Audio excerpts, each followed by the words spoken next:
Welcome back to the PFF NFL show. Trevor, Sikkema, Dalton, Wasserman here back with you guys for another divisional preview as it is the week of week 1 in the NFL. So we got to roll through these bad boys. Make sure you guys know what we think about your favorite team going into the season. And today we're talking about the NFC North. Stacked division now. Fun division to talk about. We're going to have a lot of fun talking about these teams over the next hour or so. Dalton, how are we doing, my friend? Fantastic, man. We get a division today where we talk about it's a really competitive division. Some of the oldest rivalries, some of the best rivalries in football, and no shortage of storylines, man. I think we're going to have a lot of fun with this one.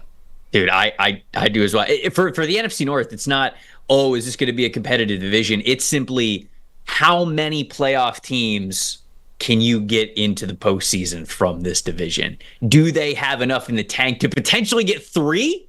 We're going to let you know. We'll talk about the overall records, where we see each of these teams ending up by the end of the year. But, like the format that we've done over the last couple of shows, offensive and defensive MVPs, as we talk about these teams, we'll give you a breakout player, our favorite rookie.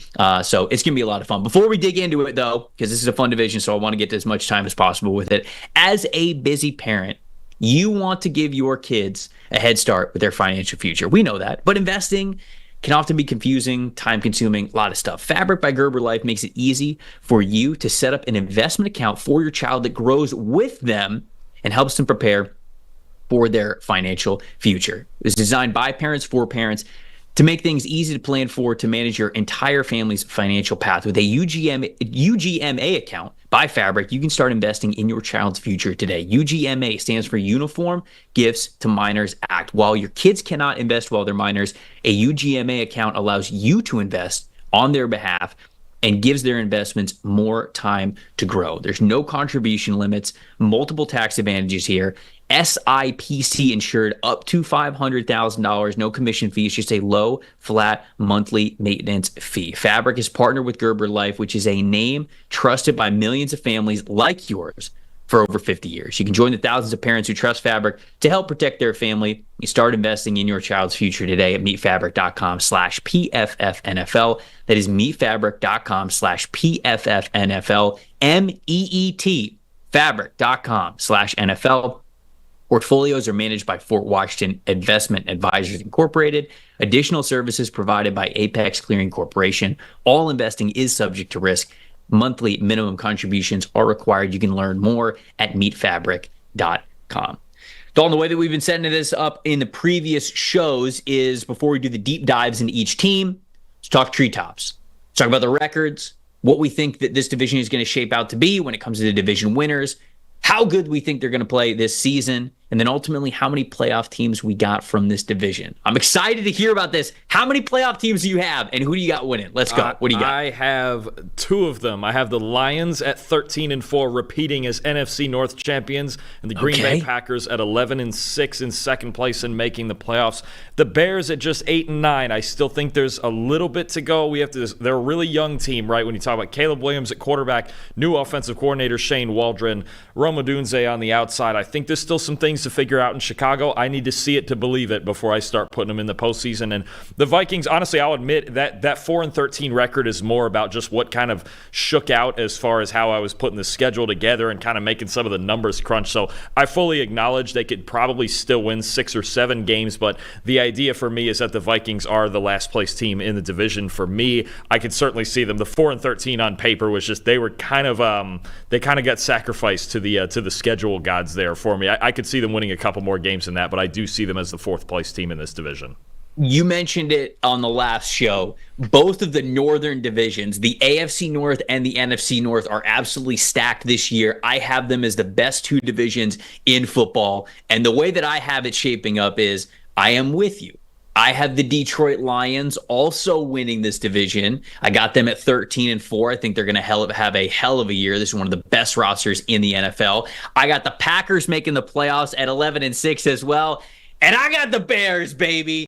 I got the Chicago Bears making the playoffs, 10-7. We're getting 2 playoff teams from this division, just like I said we were going to get 2 playoff teams in the AFC North. I've got the Vikings being even more competitive at 6-11. I think that this is going to be a incredibly tough division, and it's made it sort of tough for me to predict because with as many teams playing as well as I think they're going to within this division, it brings up the opportunity for them to, as the phrase is, cannibalize themselves, and everybody just splits and goes 1-1 or whatever. And you're just splitting the games with all of these teams as you play them. So they could really almost get in each other's way when it comes to making the playoffs. But I think all of these teams are so talented that the out of division teams that they play are going to get all they can handle with all four of these teams, to be honest. Not just the three that I have making the playoffs, but I've got the Bears making the jump into the postseason with the other two as well. But let's start with the Detroit Lions. You've got the Lions going 13-4. I have them going a similar 13-4. Where do you have this team ending up when it's all said and done? You want me to just jump right all the way to the end of it here? So I've got the Lions as my NFC champion. I think I have them coming out. I think it's going to be, look, San Francisco's been at the top. I think there's some vibes there. I'm a little worried about the Trent Williams situation. That's still not resolved. I'm worried about their offensive line and the vibes there. I think Philadelphia is in for a bounce back. I know Atlanta's got Kirk Cousins, but I see a level of stability here. And I think from the playoff loss last year, look, it's very rare, I should say, for teams to make championship runs on their first run, right? Sometimes you got to get in the playoffs, got to get a little bit calloused, right? Like, they're not all Tom Brady where they just walk in and just win Super Bowls right away, right? You know, even Patrick Mahomes didn't win it in his first run. He got beat by Brady in just a classic AFC title game, and then came back the next year and then won it. So get a little callous, get a little bruised up. So my Super Bowl matchup is Lions and Chiefs. All right, which means, and I don't usually, I'm not one, I don't like betting on things that have never happened before. But one way or the other in that matchup, we're going to get something that's never happened before, right? So do we want the winner prediction now? Are we doing this now, or how do you want to do this? Or do you? I have the Lions winning the Super Bowl.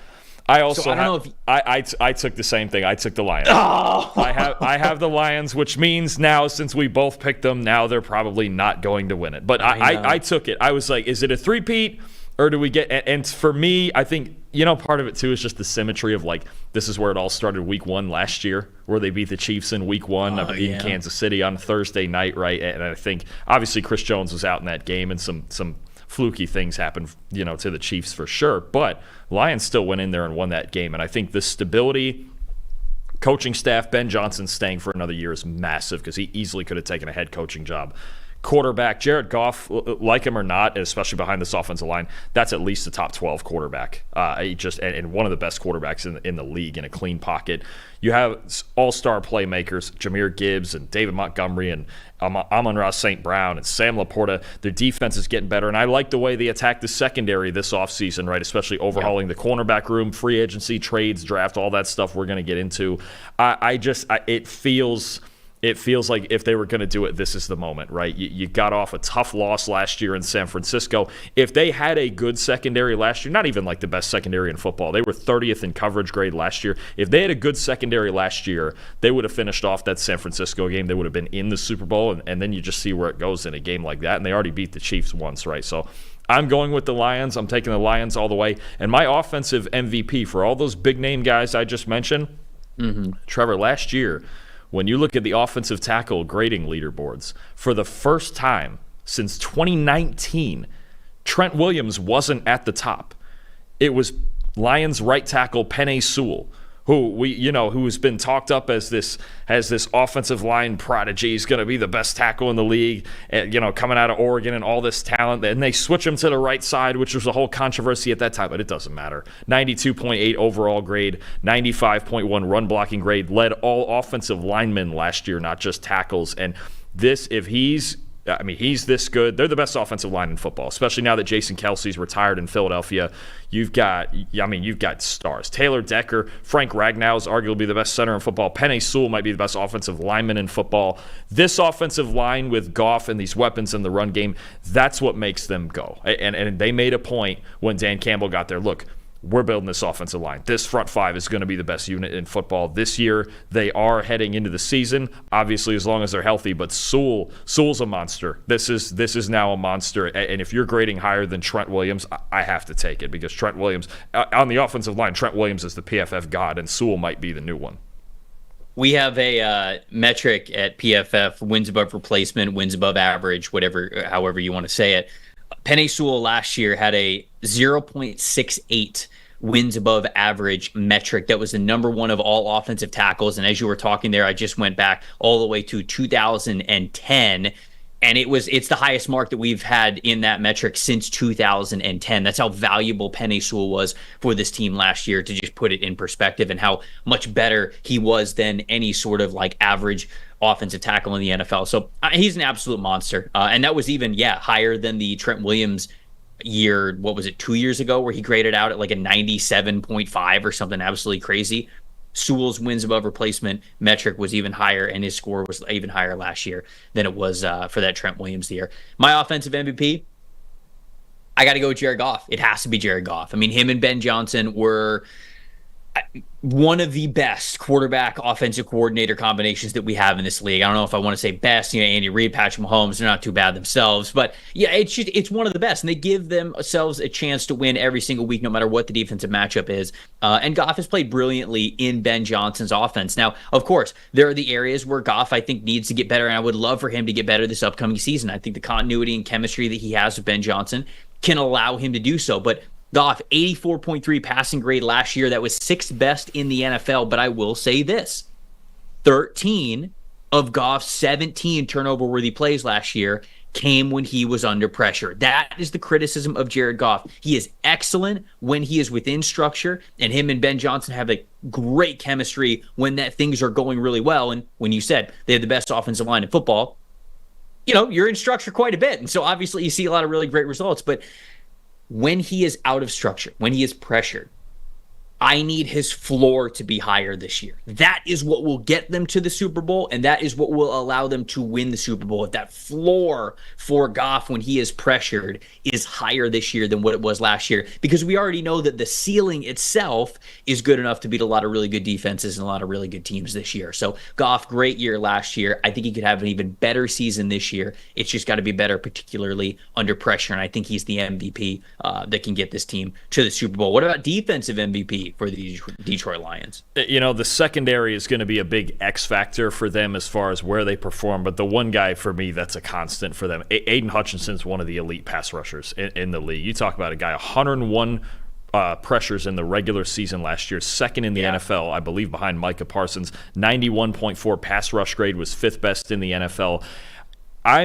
Trevor, you tell me this. To this day, I am shocked still that he didn't go first overall in 22. I really am. I know Trayvon Walker had the big combine and he's the athlete and all. I thought Aiden Hutchinson was clearly the best player in that draft. He was the best player in the country during the college season in 21. I remember what he did against Ohio State. I believe he had 15 pressures in the Ohio State game in 2021.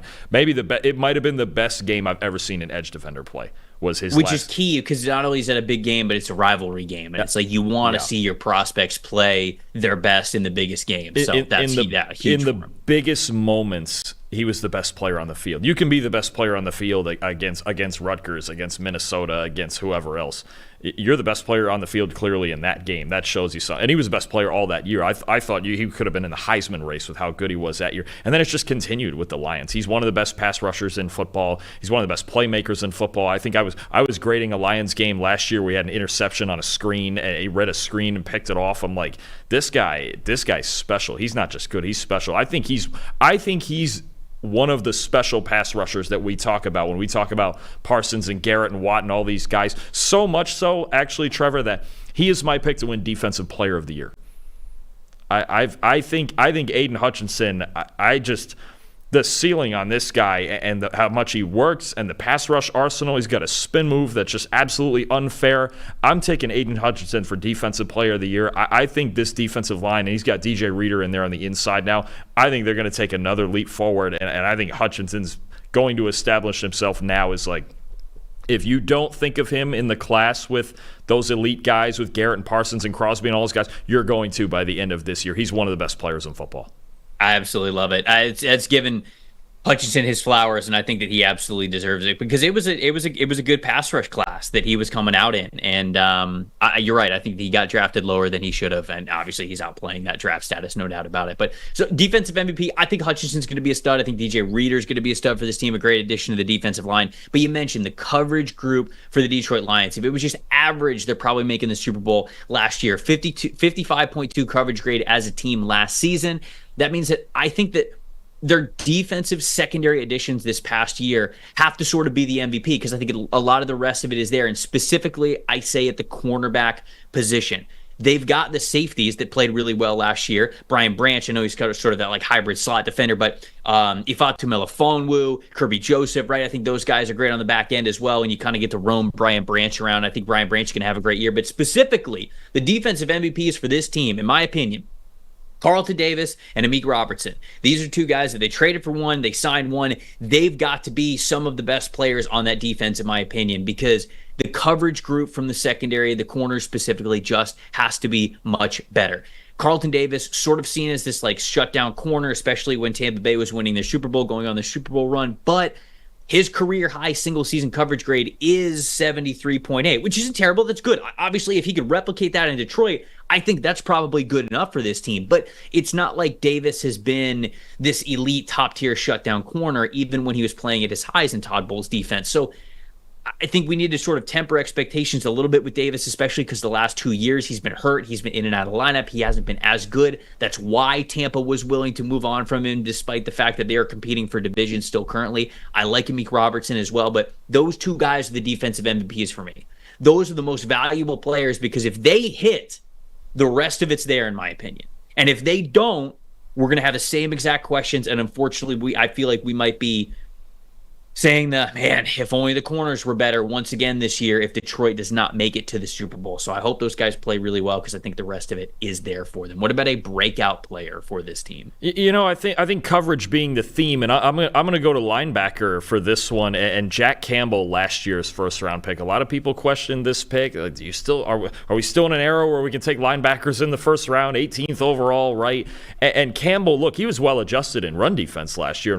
Had a 75.8 run defense grade, and they were kind of, his role was weird early in the year because they were trying to figure out what to do with him, and there was even a few games in the middle of the season where he was actually playing off the edge more than he was playing linebacker, right? And one way or the other, he proved he was a good run defender, but the surprising thing was that he was a major liability in coverage in his rookie year, and his last year in college in 2022 at Iowa, he led the nation in coverage grade. He was the highest graded coverage linebacker in the country. Now, the Lions' defense is a lot different than Iowa's defense. Iowa's defense, they line up, they rush for, they run cover for, and they get on with it, right? It's kind of like Robert Saleh with the Jets, and sometimes DeMeco Ryans with the Texans, where it's like, okay, this is what they do, this is our base defense, and we're in it 90% of the time. And that's kind of how it was at Iowa. So Aaron Glenn, a lot more diverse in his defensive looks, especially his coverages. He'll mix up man and zone and rotations and do all sorts of different things and blitzing.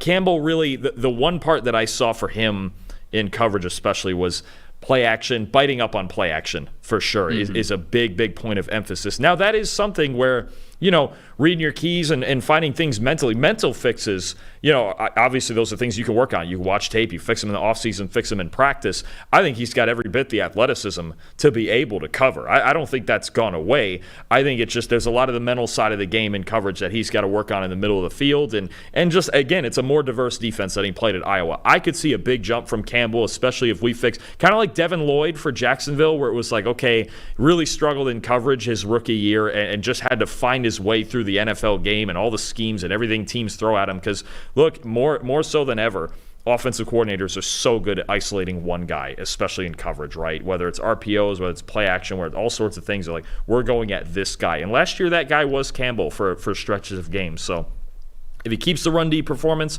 we get an improvement in coverage like we saw more at Iowa. I think there could be a big jump, and he could take the leadership role in the middle of this defense.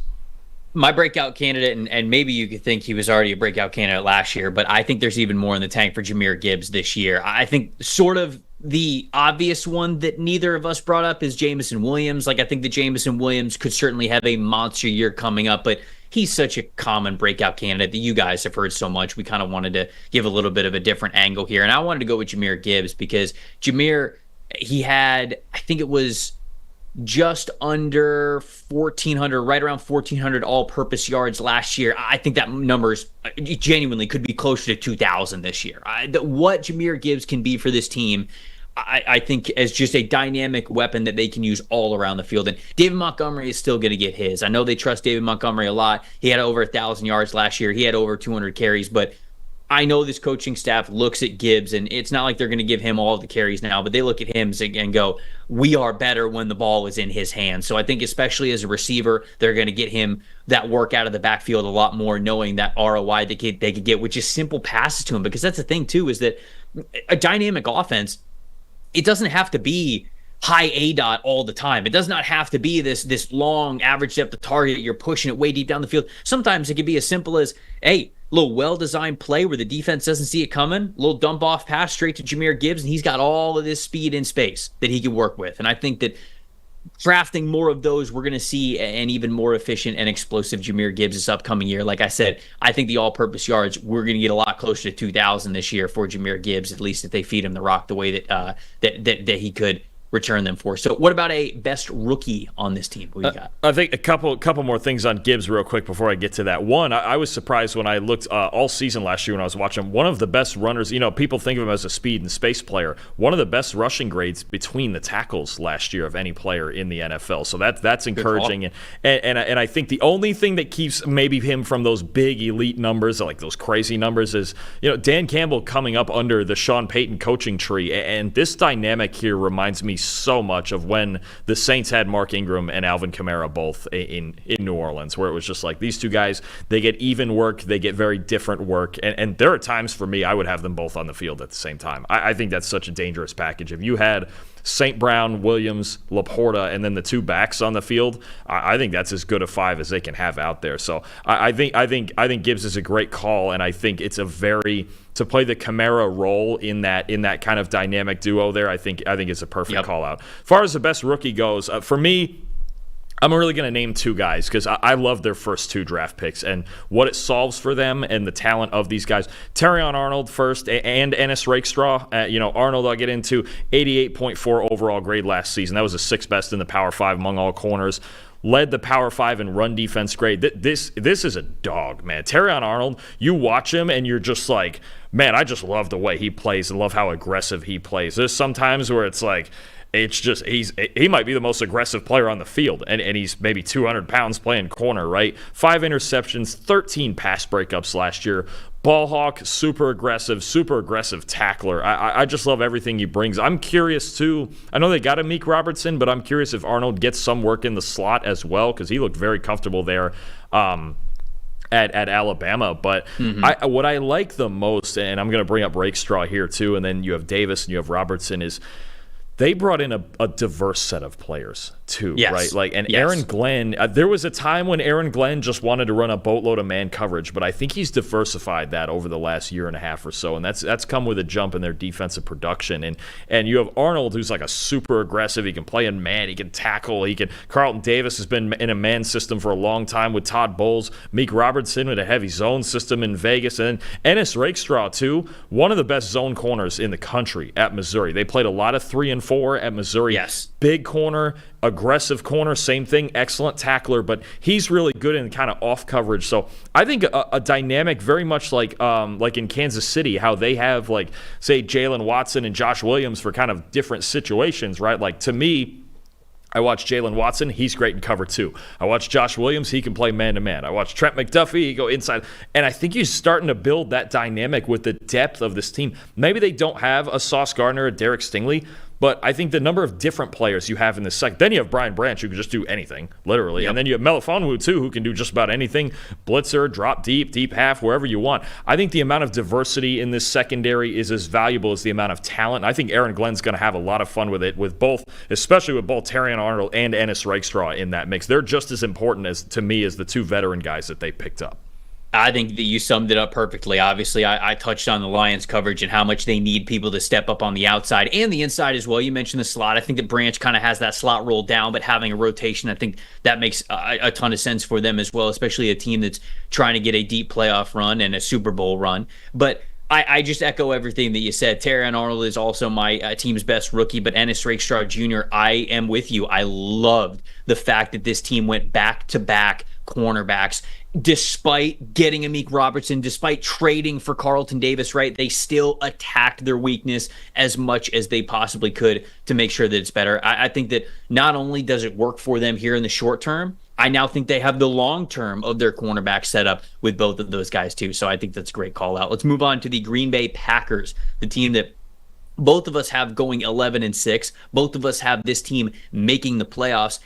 I have them just going to the wild card round. I think I have them losing the wild card round, obviously not hosting because they're not winning the division. But where do you have this team ending the season? And then let's get into that offensive MVP and defensive MVP. I have them winning a wild card game on the road and then losing in the divisional round. I think my matchups ended up with them playing Detroit, but if we ever got a Lions-Packers playoff game, I think the world would be lit on fire. Honestly, that would be so much fun. I'm pretty sure if I remember my bracket right, I had them going to Detroit and losing in Detroit in what would just be a fabulous game. Let's just dream on it for a bit. But no, that's where I have them, and honestly, It starts and ends with Jordan Love. I mean, just how good he was. And I know there's a ton of different guys on this offense, but he's the engine. And we saw that the second half of last year. Look, the struggles for him early in the year, they got you a little worried. But he became the hottest quarterback in football down the stretch last year, and everything's built around him.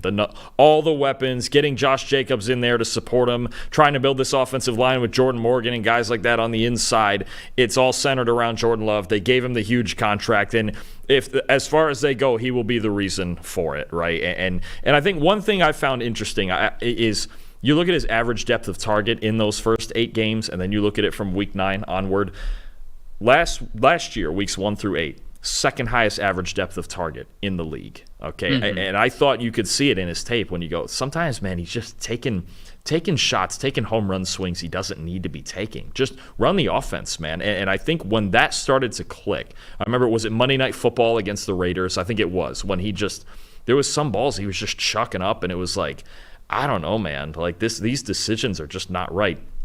Week 9 onward, that average depth of target dropped all the way down to 15th. Still a vertical passer. Definitely can make every throw on the field, especially off platform, on platform, whatever you want.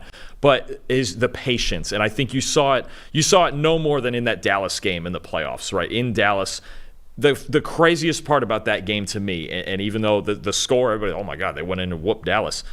They did all of their day one stuff on offense. Like those first couple of drives, that's all the stuff the Packers run every single week. It wasn't new. It wasn't magic. It wasn't some crazy change Matt LaFleur made. They ran all of their day one stuff, and he just ran it to perfection. And I think that's where it had to get to. Run the system, take the throws available to you, take the shots when they're available to you, and that adjustment made him one of the best quarterbacks in football down the stretch. Everything about this team is built around Jordan Love. It's why he got the huge contract. This is going to be a fun team to watch because of him. Yeah, it's that Steelers game that I think was the beginning of it for him. 5 big-time throws in that game on the road against the Steelers. And I agree with you. I echo it completely. I think Jordan Love's got the talent. I think we all thought that he had the talent.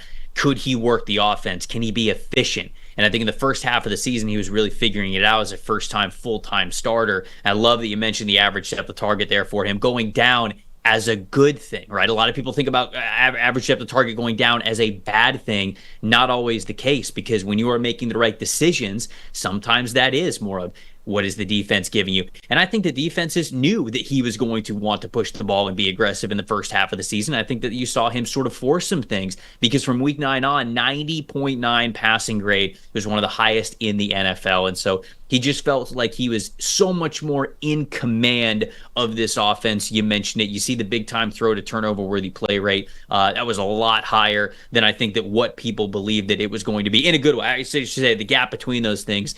And it certainly began to expand even more during the second half of the season. So Jordan Love, I agree with you. Offensive MVP, a lot of fun things to watch on this team, especially how the wide receivers are shaking out. But I think we'll get to that in a couple of minutes here. What about defensive MVP? Let's flip over to the defensive side of the football. Who do you got here for the Packers? So at first I wanted the guy that you had, but I didn't want it always to be the same between the two of us. Yeah, get sniped. Get sniped here, buddy. Yeah, the guy you get your notes in first. You sniped it. You sniped the guy that I've been calling my favorite offseason signing in free agency of any team. But I'm going to go with another one. It's the same theme, and I think the theme for this team now is Okay, Jordan Love we think is great. We saw a stretch where he was great. It's Jeff Hafley coming in as their new defensive coordinator. And over the last 4 years at Boston College, he ran, now we'll see if it translates to the NFL, he ran as much single high and as much man coverage as any team in the country during his time at Boston College. I think he's going to bring a more aggressive approach than Joe Barry had in Green Bay. But I think a guy that plays a big part in that is Jair Alexander. Look, sure. This guy has been considered for years one of the lights out corners in the NFL when he's healthy, obviously.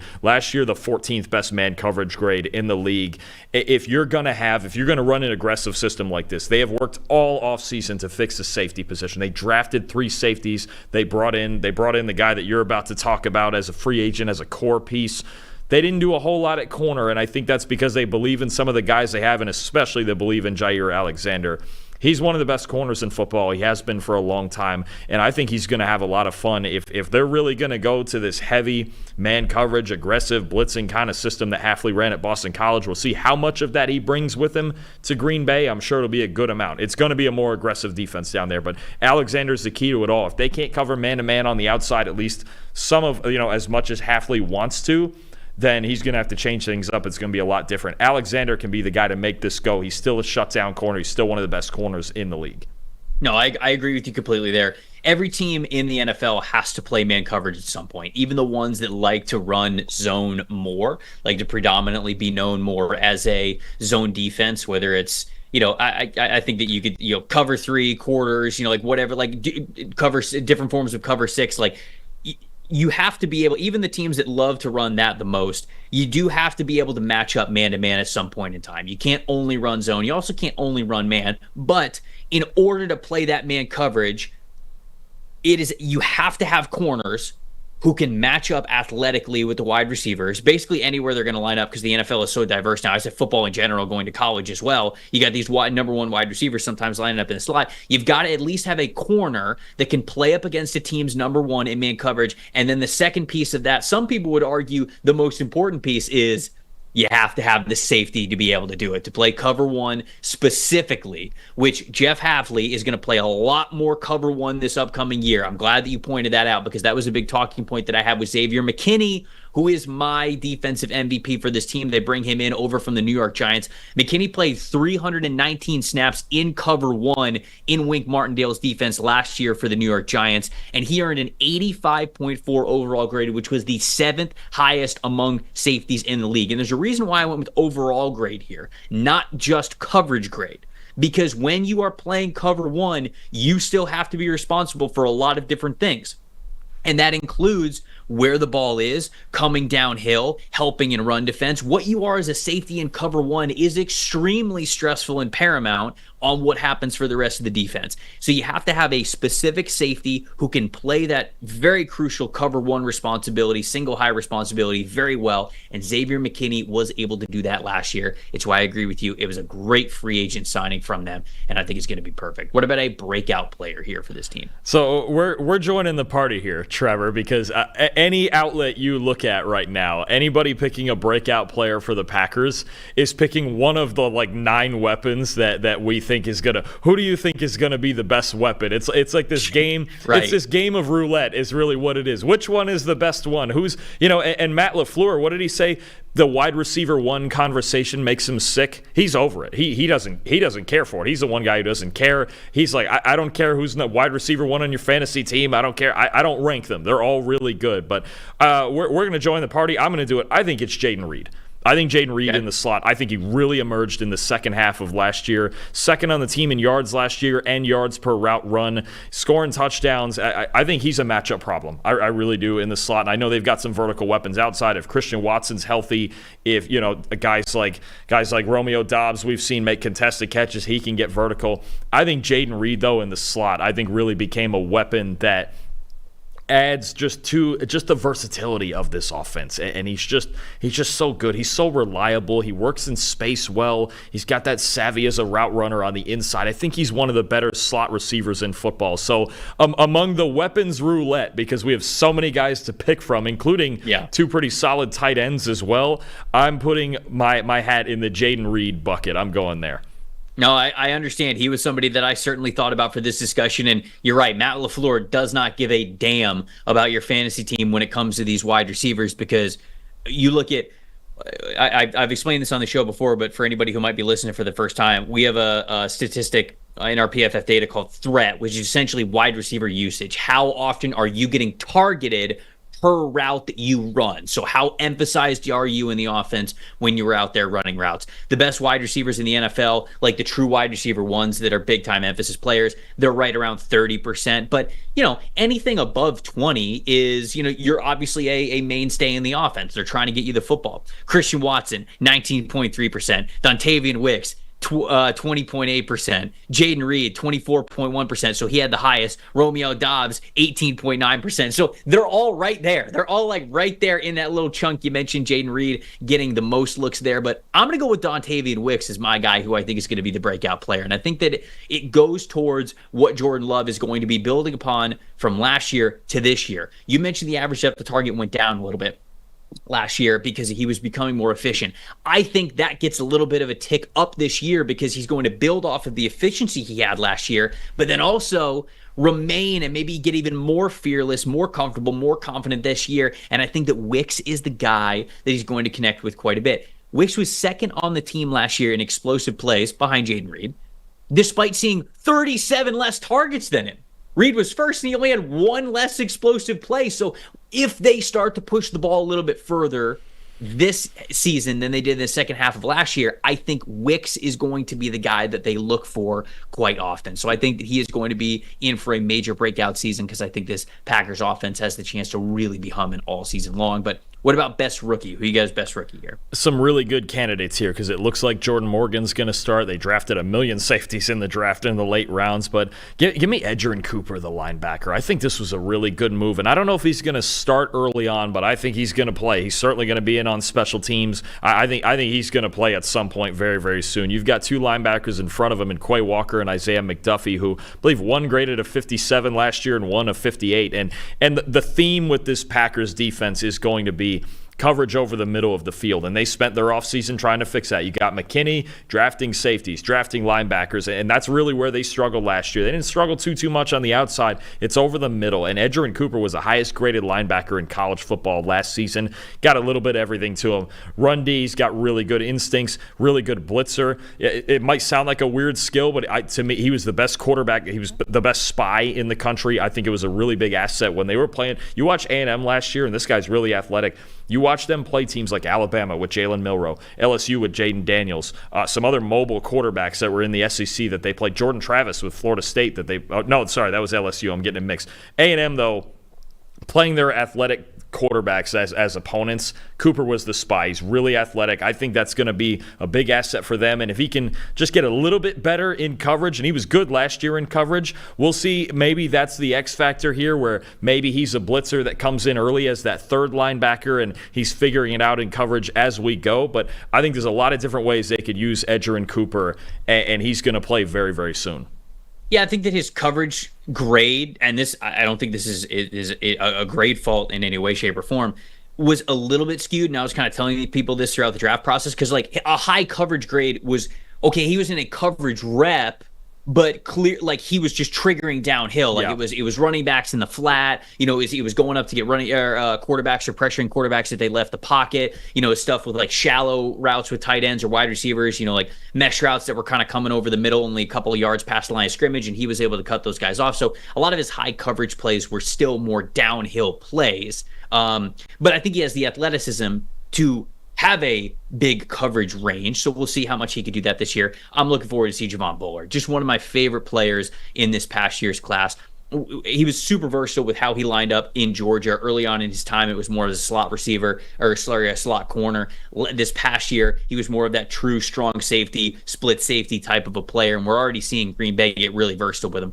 14 snaps in the slot this preseason, 8 at free safety, 2 on the box, 2 even on the line of scrimmage as a blitzer as well. So they're not afraid to get this guy involved, and he started very early on his time with Georgia. And you don't get to start as an underclassman at Georgia unless you just love football. just absolutely love the game of football. You got the P's and Q's down. You're disciplined. You're exactly where you need to be, especially for a position that was as versatile as the one that they put Bullard in when he was just a true sophomore. So I got a lot of faith in Javon Bullard, him and Xavier McKinney, as well as some of the other secondaries that they have in that group. I'm very, very excited about what those guys could be. So we're going to get to the Chicago Bears next. Excited to break that down. That's going to be fun. I got them making the playoffs. Dalton doesn't, so we'll get to hear why, maybe what the difference is there. Before we get to it, NFL Week 1 is here. A new season, which means it's time to get involved in all the action over at DraftKings Sportsbook, an official sports betting partner of the NFL. The fans, they have spoken. We want to bet on touchdowns. DraftKings has heard us, and they're absolutely delivering. DraftKings Sportsbook, the number one place to bet touchdowns this season. We got a lot of really great matchups in Week 1. I'm excited. Honestly, we're talking about the Detroit Lions making a Super Bowl run. They open things up with the Los Angeles Rams, and that is a matchup that I cannot wait to see. It's going to be Jared Goff versus Matthew Stafford. The hype alone, it's got me so pumped up. But so many different things about Aiden Hutchinson going up against the offensive tackles for the Rams. Like, what is that going to look like? What's the secondary of the Detroit Lions going to look like against Puka Nacua and Cooper Kupp? Like, there's so many great matchups in that game that I'm looking forward to. You could be able to bet all sorts of angles from that game. And if you're ready to place your first bet, try betting on something very simple, like picking a player in that game to score a touchdown. New DraftKings customers, if you bet $5, you get $250 in bonus bets instantly. Plus, you also get 1 month of NFL Plus Premium on them, which is a good deal. Sweetens the pot even more.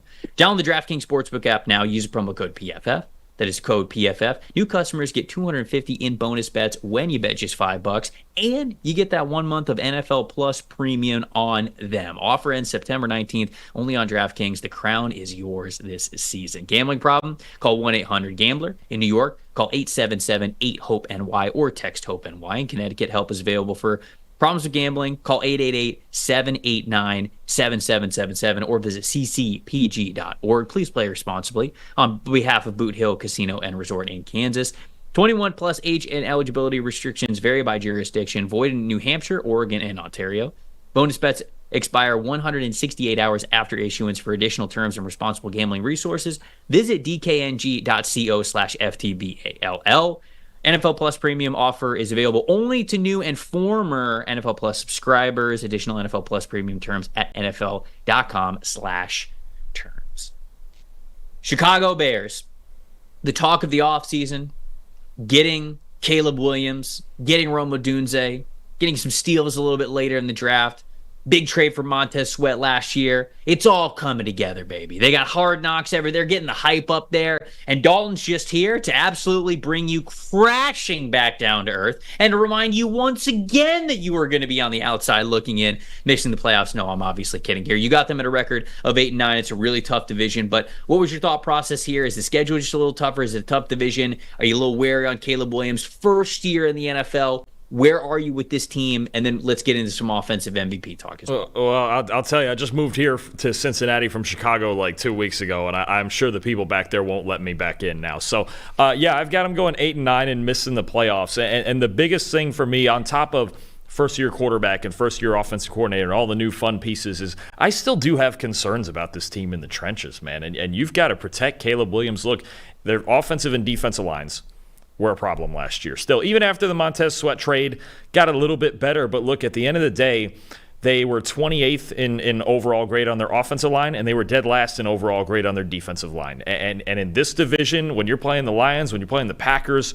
when you're playing some of the other teams on their schedule, you really have to be, when you're playing anybody, I don't care, it's the NFL, you have to be solid in the trenches. You start with their offensive line. To me, you look across the board and you go, okay, I need to jump from Darnell Wright in year 2. I need Nate Davis to get back to the player he was in Tennessee. I've got a new center along with my new quarterback. I've got Tevin Jenkins, who's missed 40% of his career games. And I got Braxton Jones, who kind of went through a sophomore slump. And right now, that's the unit I would question the most. And on the defensive line, look, there's Montez Sweat, but there's also a lot of young guys, right? Talk about Javon Dexter. I think you still have Andrew Billings in there on the inside. You know, they're trying to find the right mix of guys and the right amount of depth. The Sweat trade was big. It was big to get Montez Sweat, I won't lie to you.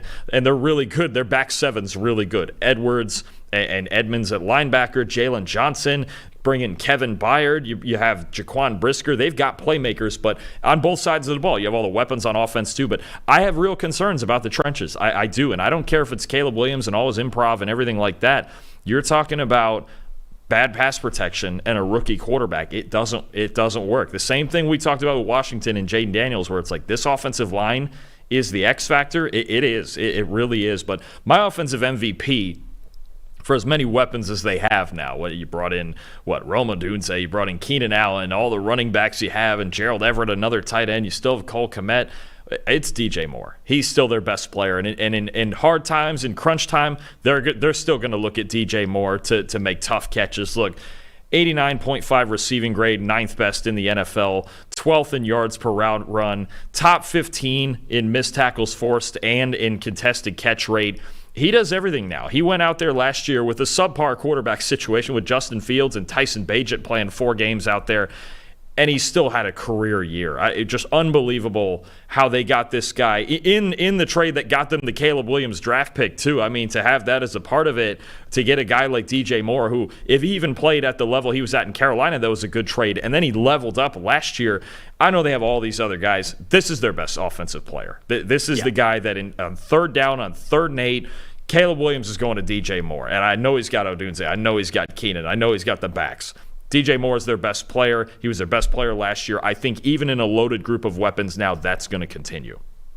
Yeah, look, I to touch on the offensive line, I agree. This is a group that just has to play much better overall. I'll get to Darnell Wright in a second, but I think that he's a breakout candidate. Like, I think he's going to be somebody who's going to play his best ball coming up. Tevin Jenkins played really well in the preseason, so it's getting me excited for him when he is out there and he is healthy. I think Braxton Jones is going to be reliable for them at left tackle, and then I do think that Nate Davis is going to bounce back a little bit, certainly from what he played at last year. Maybe not the highs that he was in Tennessee, but at least a little bit better. And so I think the offensive line is going to be good enough. I don't think this is going to be, we're not going to be talking about this group as one of the best offensive lines in the NFL, but I do think they're going to be good enough, and I think they're going in the right direction, which gives me some faith to talk about. 10-7 for them, I feel like, is sort of the ceiling. And so I ended up coming to the ceiling of this team, and I think that it's probably anywhere from what you said, 8-9 to 10-7. That's probably the range for them. To me, it feels like you're on the low end of it. I don't want to speak for you, but just in my head, you're on the low end of it. I'm on the higher end of it. But I do think that both could be realistic expectations for the Chicago Bears. So I agree with the offensive line. My MVP for this team, independent of the offensive line, which I am glad that you talked about, is actually DeAndre Swift. And people might be talking to me like, what are you talking about? Like, they got the DJ Moore, they've got Rome Odunze, they got Keenan Allen, they got Caleb Williams, and you're out here picking DeAndre Swift. Well, I think the reason for that is because I need this run game to be something. Like, this run game needs to be reliable. It's not, we drafted Caleb Williams, time for him to throw the ball 65 times a game. Like, yes, the ball is great, or the game is great when the ball is in his hands. It's what Chicago wants to do, but especially for a rookie quarterback, you've got to have balance. I know people hate that word. It's very taboo, but like, balance is not 50% run, 50% pass. For some teams, maybe it is. But balance is simply what allows run and pass to complement each other the best. For some teams, that's going to be 65% and 30%. For others, it's going to be 60 and 30. For some, it could be completely flipped. Maybe it's running the ball 65% of the time and only throwing 35% of the time. Balance is completely subjective from team to team and how you get the most out of your offensive personnel. For the Chicago Bears, all the talk is about their passing weapons. All of their talk is about Caleb Williams.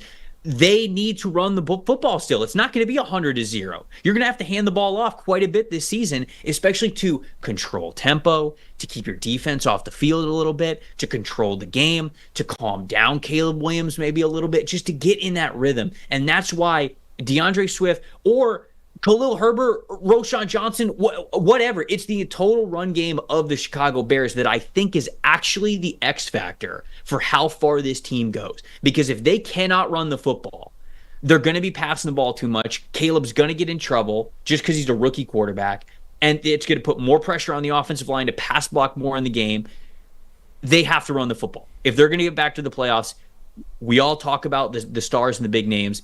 To me, it's actually about running the football. And, so I think that's the offensive MVP for them. The other thing too, there, Trev, is they still play in Soldier Field. I've been in a game there where the wind chill was -30. You're not going to throw the ball every play when it's -30. Obviously, when we get to December and when you're playing at Lambeau Field and you're playing at Soldier Field, you can't line up and throw the ball every play. I don't care who your quarterback is, and even the Packers recognized that back when they had Favre and Aaron Rodgers. We still need to run the ball when it's -20 friggin' degrees out here. So it's Soldier Fields until they get whatever dome that they'll try to negotiate eventually. They're still playing at Soldier Field. It's still right off Lake Michigan. It's still freezing cold and windy.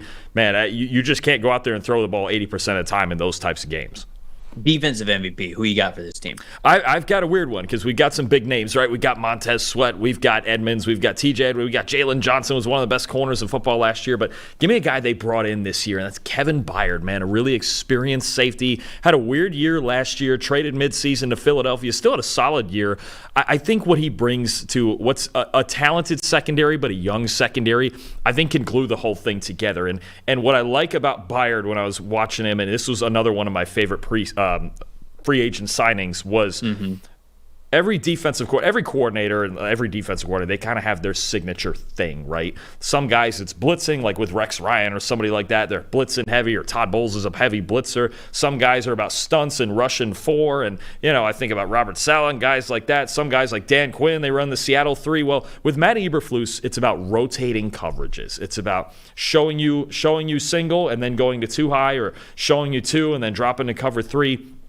Kevin Byard, since he's come in the league, I don't remember if he was number 1, but he was at least in the top 3 in our defensive grading in rotated coverages. It's something he did a lot in Tennessee, and his awareness to play either as a deep free or a deep half, or then get out in the curl flat and make plays in the flat, make tackles, make plays on the ball down towards the line of scrimmage. His ability, his versatility, and his just football IQ is as high as any safety in the league still. And I think having that veteran presence, especially when you have a guy who down the line could be a similar player in Jaquan Brisker, he's got all the same talent that Kevin Byard has. And I think you just have some of those things where it's like, okay, now you have a Kevin Byard who can teach Brisker how to do all these things. And so much even about coverage rotations, about timing, right? Don't show it too early. Don't go too late, or you'll be late getting there. Kevin Byard's the master of some of that stuff that I think a lot of the stuff, honestly, you can only see on All 22, and he's done it for his entire career.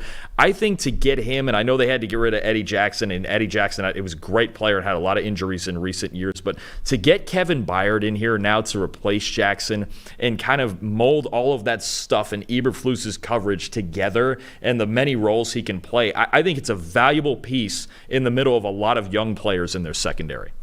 I love the Kevin Byard shout out. I think he is just so smart as a safety. And you mentioned all the rotations that he's been playing in over the last couple of years, rotating coverages. You can only do that if you are a smart safety. And so I love that shout out. I'll go off the wall for mine as well. I'm picking Tyreek Stevenson, and Stevenson could have easily been in like the breakout player category because I think that's probably more appropriate for him. But sort of to the point of, okay, when you look at this Chicago Bears defense, yeah, somebody's got to step up along the defensive line. There's no doubt about it. I'm going to get to somebody outside of Montez Sweat, but I think they're at least like solid there. Do they need more dynamic ability along the defensive line? Yes, but again, we'll get to that in a second. Linebackers, TJ Edwards, Tremaine Edmonds, I think they're good in that spot. Secondary, I love the Kevin Byard addition. I'm with you 100%. Jaquan Brisker's great. Jalen Johnson was an elite corner last year. You got Kyler Gordon in the slot. It's basically, if Tyreek Stevenson has a great year this upcoming year, if he really takes that next step, this secondary is nasty. This secondary is complete. This is a really, really good secondary, probably one of the best in the NFL. And to me, when I look at their defensive line, it's a lot easier for me to ask, okay, I need one of Tyreek Stevenson to take a step up in his sophomore year than it is to say, whole defensive line is going to play better. I think that the defensive line is going to be solid, but the personnel sort of is what it is at this point. Your bets are already in. Your cards are already on the table with those guys. You can get a little bit more than we got last year, but at least if they're solid, they're fine. If you got an elite secondary behind you, that to me helps the entire defense out, and it what could be a major catalyst to what could elevate the Chicago Bears defense to play well enough to be able to make the playoffs. So I think that Tyreek Stevenson to me is so valuable for them because it's sort of like a weak link thing, right? If you have one weak link in your secondary, teams will go after it every single week. That we have seen that offensive coordinators are creative enough to where they'll put Justin Jefferson anywhere. They'll put Tyreek Hill anywhere. They'll put more appropriate for the division. I'll just use Jaden Reed but for the Packers, but like they'll put Jaden Reed anywhere. They'll put Amon-Ra St. Brown anywhere. They'll put Justin Jefferson anywhere. Whatever it is, you've got to not have a weak link in your secondary. And if Stevenson can prove to not be that, I think this is a daunting secondary to go up against every single week with this team. What about a breakout player for you? I'm going to the offensive line, and this is really a guy for the Bears that I'm hoping is a breakout. I think he's already a really good player, and he just has to be healthy, and that's Tevin Jenkins at left guard, man. Look, over the last 2 years, he's got an 80 grade. That's tied for the 5th best among all guards in the NFL. And look, the problem has just been, it's been his problem since Oklahoma State. Even in the pre-draft process, I remember them talking about injuries. He had a back injury. He's got all sorts of things. But when he's in there, he's really, really good. I could argue their best offensive lineman pretty easily. The problem is he's only played in 30 of 51 possible games in his career. So when he's out there, this is one of the better guards in football, especially in the run game and his athleticism, man. What he's pulling last year when they were doing some pin pull stuff and some power stuff and doing all, he can get out in space and maul people. He's nasty. In the run. He is when he's 100%, he is one of the best guards in football. I mean, I might be cheating it here as far as a breakout player goes, but man, I just want to see Tevin Jenkins play 17 games at that level because he can do so many things for you up front. I really think when he's healthy, he's their best offensive lineman. I'm going to go with Darnell Wright. I'm going to stick along the offensive line. And, hey, you know, if Tevin Jenkins can stay healthy and break out and Darnell Wright can be a breakout player, then this offensive line doesn't look too bad. I mean, I thought that Darnell Wright was a really good player coming out of Tennessee. I thought that he played up against some of the best competition, specifically Will Anderson, really well when he was still at Tennessee. I love the fact that the Bears drafted him, and 64.7 overall blocking grade last year as a rookie. I think there's certainly room to improve for him, but I think he can take a big step up. He's somebody that wins a lot with power. He loves to take the fight to you.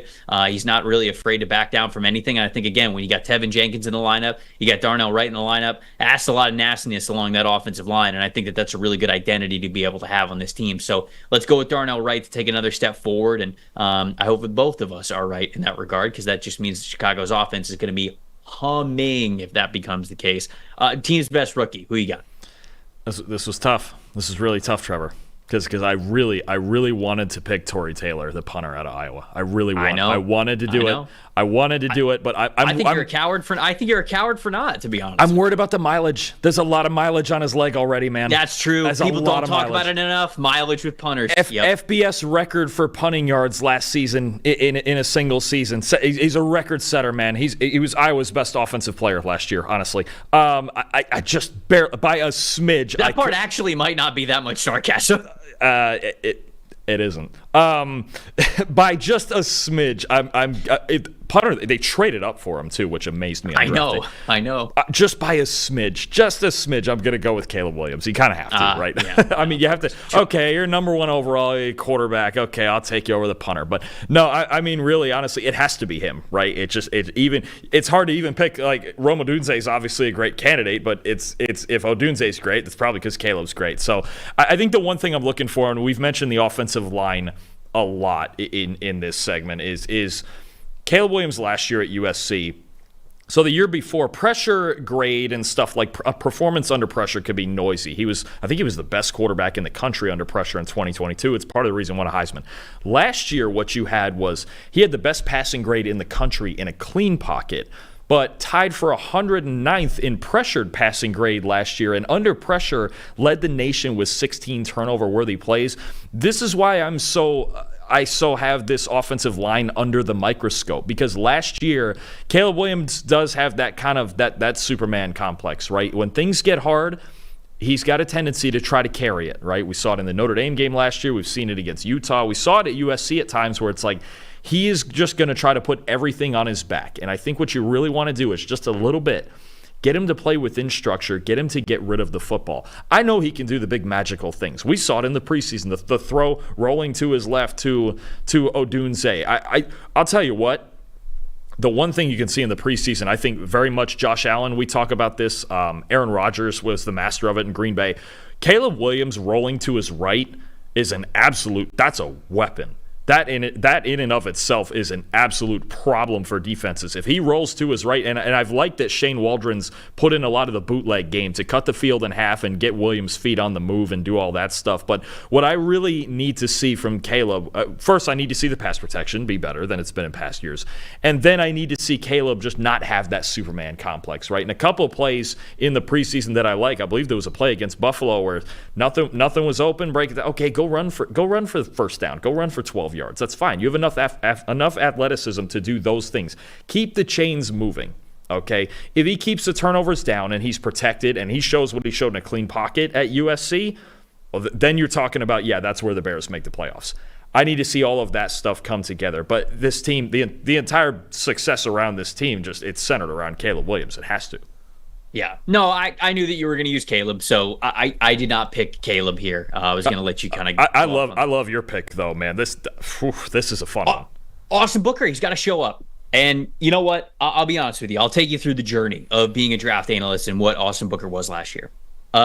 Around January, I heard that he was way underweight, just kind of after the season. And you look at him when he's playing in Kansas, he looks lean anyways. And so it's all right, well, how much does he weigh as an edge rusher? And it was way under kind of what you thought. It would have been 0th percentile for the NFL. I think it was somewhere within the 220s. And he bulks up a bunch, gets ready for the Senior Bowl. I think he showed up at the Senior Bowl right around 240. He played well at the Senior Bowl. He had some nice reps while he was there. But then he shows up at the Combine. You wonder, okay, did he kind of put on a little bit more weight? He's going to lose weight now for the Combine. Is he going to show up 230 at the Combine? Because then you can't really take the Senior Bowl tape. I mean, if you're working out much less and at a lower weight profile than your tape was showing, or what you did at the Senior Bowl, then it doesn't really matter.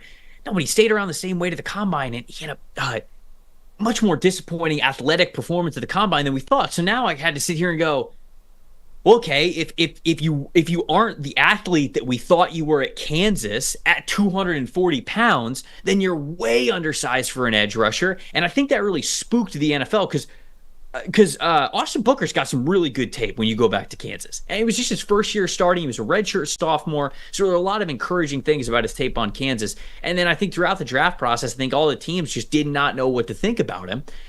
He ends up getting drafted in the fifth round, I think, fifth round for the Bears because they had traded back up to get him. And he looked great this preseason.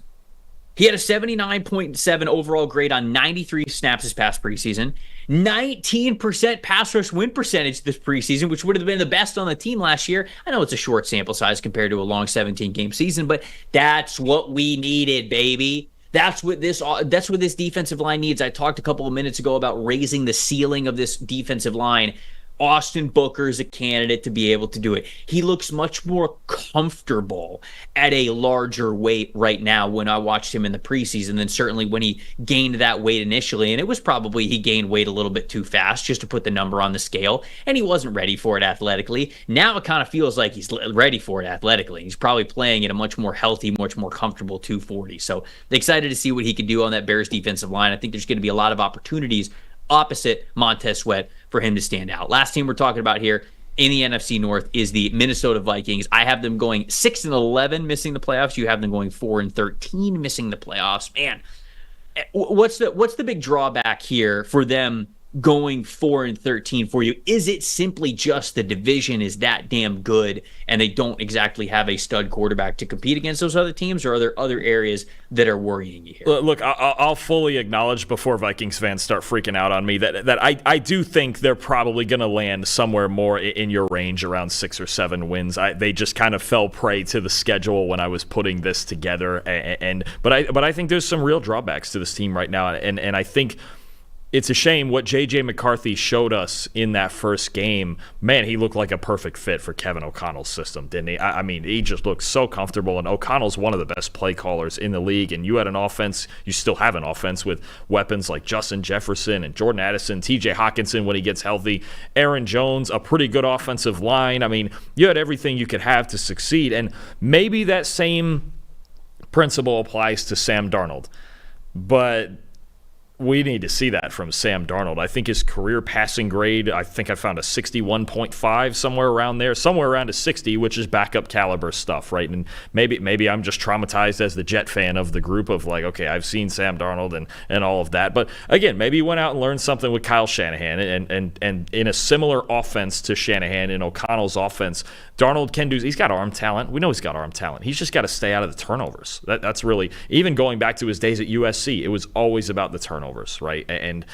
if he can stay, if the ball security is good, right? I can't imagine, I mean, last year they were playing Josh Dobbs and Jaron Hall and all these guys that they had to play last year after Kirk Cousins got hurt. That, Darnold, and you saw even Dobbs especially have success in this offense, especially when Justin Jefferson was healthy. The tools are there. It's just hard for me in a division, though, when you have Jared Goff and a loaded offense, Jordan Love and a loaded offense, Caleb Williams and a potentially loaded offense. Right. And then you look at Minnesota and I go, I've got a lot of pieces, but I've got Sam Darnold at quarterback and an interior offensive line that I question a little more. They have a great pair of tackles in Minnesota. I'll get into that. Mm-hmm. But just the entire – and then I already lost my best corner, Mekhi Blackmon, to a torn ACL, I believe, on the first day of training camp. They're trying to piece together this secondary. I like the additions in the front seven for sure. Jonathan Grenard, Andrew Van Ginkel, Dallas Turner. Like I think Brian Flores is starting to put this defense together, but the injury bug is bitten them, man. And honestly, the way McCarthy looked in that first game, I'm like, oh, okay, I would start McCarthy week one. Forget it. Just put him in there. But it's really, you hope that this isn't, every year there's a couple of teams that get the injury bug real bad, and it appears the first one is Minnesota. So I am worried about that part, especially for their offense.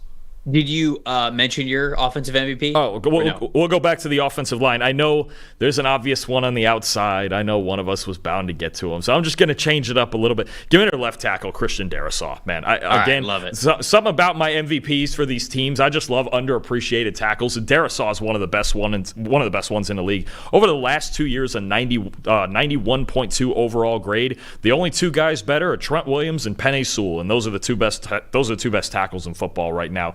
He does it all. He's a spectacular pass protector. He's an excellent zone run blocker in that system. Just has fulfilled every last thing he could have fulfilled for this team coming out of Virginia as a first-round pick. Darrisaw is really such a key piece, and a key piece to protecting Sam Darnold now. And Darnold, Darrisaw and Brian O'Neill, I really think it's maybe the most underrated tackle duo in the league. O'Neill's a really good player as well. Darnold, at the very least, can feel between the play calling and these two tackles, he should feel protected back there and protected enough to be able to make all the throws he can make. I'm going to mention the obvious because one of us absolutely had to when it comes to offensive MVP for this team. It is quite obviously Justin Jefferson. You just look at what he's been able to do throughout the course of his rookie contract since he is on now a massive deal outside of that rookie contract. 92.8 receiving grade over the last 3 years for Justin Jefferson is second only to Tyreek Hill. And I think that it's also worth noting, third highest receiving grade, 95.0 versus single coverage. And he also has the third most explosive plays, 55 versus single coverage, all of that over the last 3 years. It's not just the top tier stuff. It's consistently the top tier stuff with Justin Jefferson. And it feels like he's quarterback proof. And we're obviously going to see this year switching it up from Kirk Cousins to a new quarterback, whoever it was going to be. Now we know it's going to be Sam Darnold for this upcoming year. And I'll get to Sam Darnold in a couple of minutes. But when you have this guy to throw the ball to, you've got a chance on offense for just how good he has been. It's just top tier, elite, all of the best adjectives that you could come up with to describe Justin Jefferson. He has to be the offensive MVP of this team because, we've mentioned a few times on the show, you talked about CeeDee Lamb and what, the Cowboys are like without CeeDee Lamb, or A.J. Brown. What's that team like without A.J. Brown? If you take Justin Jefferson off of the Minnesota Vikings, I don't know what they have, right? I mean, they bring in Aaron Jones, and I think Aaron Jones is still a really good back, but when you don't have Justin Jefferson in this offense, it's nothing compared to what it could be. So he's the MVP for this side of the ball. What about defensive MVP for you? This was a strange one to put together because I thought they played better than maybe. I think they finished at team defensive grade maybe 24th in the NFL, but I thought Brian Flores really put together some positive stuff. But I really like a guy they brought in free agency. Another one of my favorite signings, Andrew Van Ginkel, the edge player from Miami. And Brian Flores loves versatile edge players that can rush the passer, can play the run, can play in coverage, and Van Ginkel is that guy. I think it's a perfect fit for this defense. Last year, 7th in the NFL in both overall and pass rush grade, so we know he can rush off the edge. But then you go, he played 147 coverage snaps. That was the second most by any edge defender, and an 87.3 coverage grade. I believe he had 4 pass breakups. That was second among any edge defender who played at least 10 coverage snaps, and he played 147. This dude's he's an athlete, man. He's the exact thing. Brian Flores loves his hybrid guys, and one of the reasons, look, Danielle Hunter, great player, spectacular player, great pickup for Houston. But I think one of the reasons that Danielle Hunter left Minnesota is because Brian Flores just wanted a different type of player, right? Instead of just the 3-point stance pass rusher. And he got a pretty good one to replace him in Jonathan Grenard. But I think the combination of Van Ginkel and obviously the first-round pick Dallas Turner that we're going to talk about in a minute, those two guys are both guys who can do a little bit of everything, including dropping into coverage with as many looks as Flores can bring, especially last year their defensive strategy was either zero blitz and send everybody or drop 8 and sit everybody back. There was no in between, but it's that drop 8 part. It's dropping in all the zone blitzes and things like that. Van Ginkel, honestly, as far as edge players go, he might be the most versatile edge player in the NFL. Yeah, and if you were dropping Danielle Hunter back into coverage, I'm going to be honest with you, I'd be pissed. Yeah. It's just you're not using him the way that you should. That's not the type of edge rusher that he is. So, I think that it was on paper, it feels like it's a net negative to swap Jonathan Grenard for Danielle Hunter. But if you want to use them differently, then maybe it's not as much of a drop-off as people, including myself, thought. My defensive MVP, I'm going to go with Cam Bynum. Bynum played the most snaps on the team last year at 1,120. I mean, that is a crap ton of football to be able to be playing there in that secondary. Earned a 73.2 overall grade, really steady run defense grade, big jump in coverage grade from the previous year to last year, 9 forced incompletions as opposed to just 3 from 2022. He took a big jump up in how he saw the field, all those snaps, all that experience really paying off for Cam Bynum. I think the way he played in Flores' defense is something that was a big deal for them and how they were able to rotate him all around the field. And he just felt like a steady presence. He was always near the ball. For you to triple your forced incompletions mean that you are seeing the game. You talk about slowing the game down and recognizing things more. He is playing the game at a very high confident level right now. And so that secondary to me is going to go as Cam Bynum goes. And they did another really great year for him. So I think he is going to be their defensive MVP. Breakout player, who you got?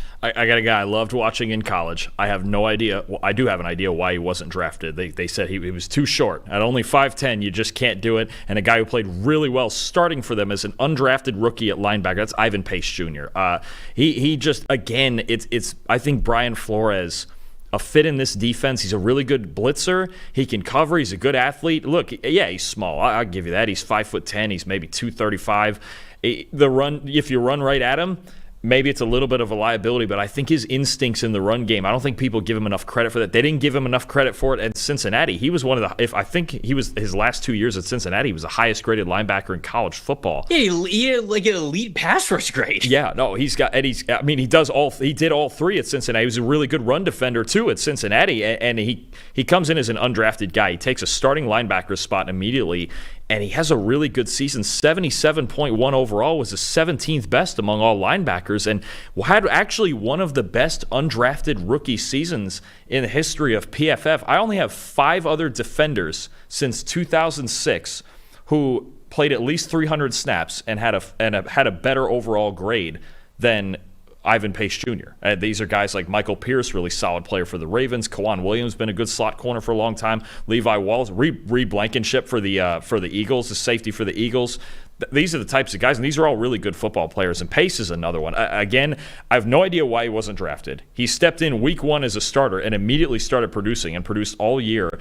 Played over 700 snaps for him last year. This is a guy in the middle of their defense that you put him with Blake Cashman at linebacker. I think suddenly you have a really good pair. But Pace, if you don't know about Ivan Pace yet, if you didn't know about him with the Cincinnati Bearcats and you don't know about him with the Vikings, really, really good football player in the middle of their defense.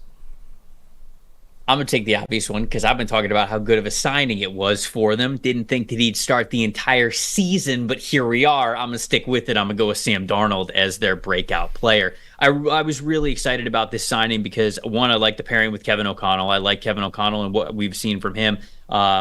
As the head coach and the offensive guru there in Minnesota, what he was able to do with Kirk Cousins and how flexible he was, trying to maximize everything that Justin Jefferson could give for you, building through the trenches, being able to have a lot of different styles of run game. I'm a big Kevin O'Connell guy. And so when Sam Darnold had a pretty good season last year, albeit very small sample sizes with the San Francisco 49ers, it was a 66.5 passing grade last season, which was the best of his career. I will say that. Again, very small sample size. Same thing in the preseason. 74.2 passing grade this past preseason. Other reasons to get excited about it. But I really liked him here because I thought it made the transition to J.J. McCarthy very flexible, very relaxed, very stress-free, if you will. You could start Sam Darnold anywhere from 4 to 8 weeks and be happy about it. Now we know that he's going to be starting for all 17 games, but I believe that they went into this entire exercise with Darnold, signing of Darnold onto this team.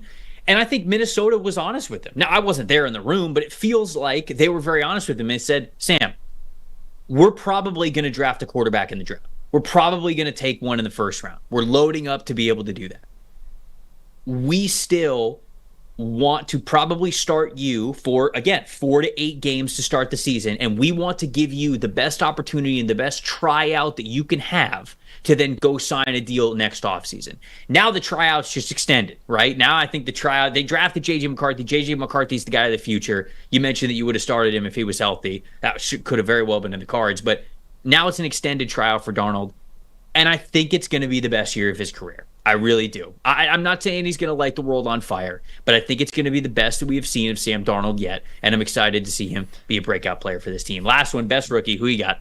Real quick, it would feel just so great as a Jet fan if we see Sam Darnold break out the same way that Geno Smith did. That would just warm my heart so much if those two guys both years and years later break out as Pro Bowl level quarterbacks. Anyway, no, the best rookie, and I probably would have picked McCarthy if he was healthy. I think you have to go with Dallas Turner. I think he's just got the easiest bet. They didn't make that many draft picks. They traded back up to get Turner. And he's got a lot of potential as a pass rusher, as a coverage guy. He had a really good coverage grade at Alabama last year too. This is the type of player Brian Flores wanted. If they wanted one more pass rusher to add in with Van Ginkel and Grenard, I think Turner's going to see a lot of run. I think more so in obvious passing situations. I think he's going to roll with Van Ginkel and Grenard. And look, he used a lot of different personnel groupings too. He's got a lot of versatile guys up front. But Dallas Turner is the obvious pick here. He's going to play the most. I think he's going to have the biggest role. I think he's going to have the most important role. And I do think, at least in the passing game, he's going to produce for them in some sense. I agree. It's got to be Dallas Turner. It has to be. It has to be. You mentioned what he could be in this Flores defense. The pass rush win percentage. Look, Danielle Hunter, only edge rusher last year with a pass rush grade above 60.1. It's not good enough. Yeah. Dallas Turner, 20.7 pass rush win percentage when he was at Alabama last season. I mean, it's just there's a reason why they trade up to go get him. And that was a trade that they gave up a lot to go get him. There's no doubt about it. The draft pick trade value, I mean, they gave up a ton, and they're going to expect a ton from him. And I think he's going to get the opportunities to play as a starter very quickly and be one of the top guys in this defensive line. There we go. That's the division. Top to bottom, I got 3 playoff teams, the Lions, the Packers, and the Bears, each making the playoffs. Oh, I don't think I said I only have the Bears going to the wild card round. I don't have them making a Super Bowl run or anything. I just wanted to make sure everybody knew that because I don't think that we talked about that with the Bears. But 3 playoff teams from this division, and I got the Vikings staying pretty competitive. You have 2 playoff teams from this division, including your Super Bowl champion and my Super Bowl champion, the Detroit Lions, and then the Green Bay Packers also making it.